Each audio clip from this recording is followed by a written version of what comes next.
VGT news cover story में आज देखिए दक्षिण बैहर के नक्सल प्रभावित गांवों में शिक्षा का बुरा हाल।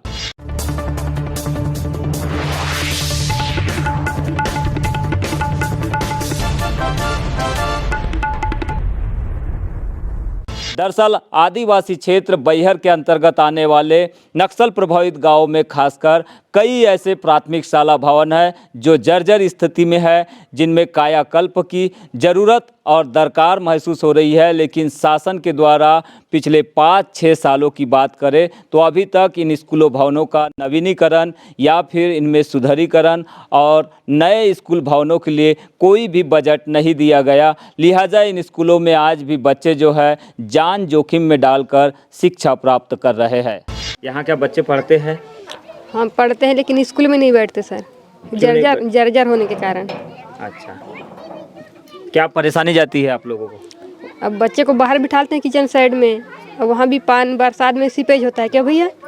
हाँ, तो दूसरे के यहाँ बिठाते हैं फिर।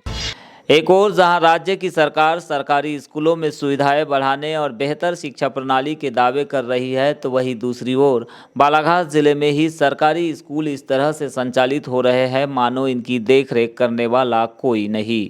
बिरसा क्षेत्र के अति संवेदनशील मुंडा, सोधन डोंगरी और कट्टर टोला ऐसे गाँव है जहाँ पर नए स्कूल भवन तो दूर पुराने स्कूल भवनों की मरम्मत तक नहीं हो रही है। यह स्थिति 2-4 महीने की नहीं है बल्कि 5 वर्षों से ऐसा ही कुछ देखने मिल रहा है। लेकिन आज तक इन स्कूलों की दुर्दशा को ठीक करने विभागीय अधिकारियों ने कोई कदम नहीं उठाए।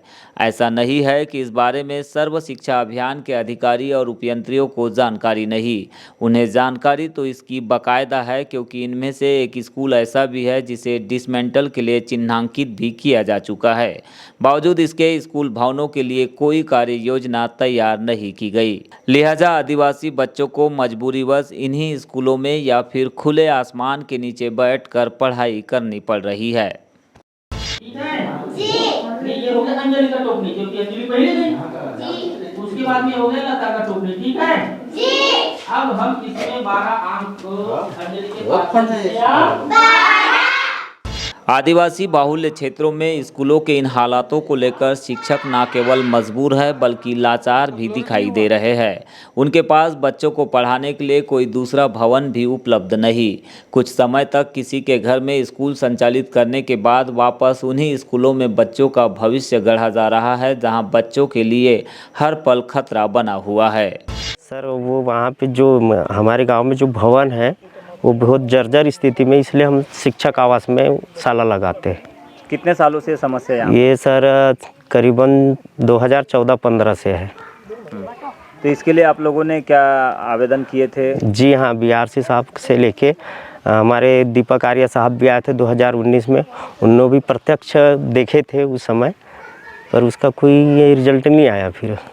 मध्य प्रदेश में नई शिक्षा नीति को लागू हुए 2 वर्ष से अधिक का समय बीत चुका है। सरकार आदिवासी क्षेत्रों में शिक्षा का स्तर, शिक्षा की गुणवत्ता में सुधार का दावा तो बखूबी कर रही है, लेकिन बालाघाट के बिरसा विकासखंड में संचालित इन प्राथमिक शालाओं की स्थिति देखकर ऐसा प्रतीत होता है जैसे इनकी सूध लेने वाला दूर दूर तक कोई नहीं। वैसे तो बिरसा विकासखंड में प्राथमिक शिक्षा भवनों का यह हाल वर्षों पुराना है, जिसकी कहानी स्वयं इन स्कूलों में अध्यापन कराने वाले शिक्षक ही बयां कर रहे हैं। सर यहाँ तो भवन की स्थिति आप देख ही रहे हो, और इससे पहले सर जैसा बारिश के दिन में बाइक ये था स्कूल संचालित चालू थी, उसके बाद में जैसे भी इनकी समस्या हो जो भी हुआ अपन फिर यहाँ पे ला लिया। और मतलब घर में पढ़ाते हो बारिश के समय में? हाँ सर, अभी भी वहाँ पे पोते ही। कितने साल से यहाँ पे स्कूल भवन नहीं बन पा रहे? स्कूल भवन सर इसी साल ज़्यादा क्षतिग्रस्त हुआ है, बाकी उससे पहले तो स्थिति ऐसे ही था, पर वो जैसा टपकना वाला और जो वो पपड़ी गिरा इसी साल हुआ सबसे ज़्यादा। अच्छा, ये जो पुराने भवन दिख रहे हैं कितने साल पुराने होंगे, कब से नहीं बन रहे हैं यहाँ पे? सर मैं तो अभी 2019 में आया हूँ ट्रांसफ़र से, इससे पहले वहाँ पे सन लिखा होगा, आप देख सकते हैं। तो ये सर मतलब ये अतिरिक्त कक्षा है ये, तो ये 2008-9 का है शायद, और ये बिल्डिंग 2002 का है। ठीक है, अभी आप जिस प्राथमिक शाला में पढ़ा रहे हैं मुंडा की, हाँ इसकी स्थिति क्या बनी हुई? क्या यह पढ़ाने लायक है? नहीं सर, बिल्कुल पढ़ाने लायक नहीं है। हाँ सर, बिल्कुल खतरा है, क्योंकि बच्चे इस कमरे से उस कमरे में जाते हैं। आप देख सकते हैं कि यहाँ का जो ये है, ये तो थोड़ा बहुत ठीक है, बाकी उस तरफ आप देखिए पूरा उनका जो लोहा है सड़ चुका है और कभी भी पपड़ी गिर जाए तो फिर हादसा होने की पूरा संभावना है। सर्व शिक्षा अभियान के अधिकारी भले ही स्कूलों की बदहाली को लेकर किसी ठोस नतीजे पर नहीं पहुंचे हो, लेकिन बालाघाट कलेक्टर डॉक्टर गिरीश कुमार मिश्रा ने बीजीटी न्यूज़ से चर्चा में जल्द ही टीम भेजने और नवीन स्कूल भवनों के लिए बजट स्वीकृत करने का भरोसा दिलाया है। देखना यही होगा कि आदिवासी क्षेत्रों में स्कूलों के इन हालातों पर कलेक्टर के प्रयास क्या कुछ रंग ला पाते हैं। ऐसी स्थिति में अगर अनफॉर्चुनेटली कोई घटना हो जाए तो कौन जिम्मेदारी लेगा सर इनकी?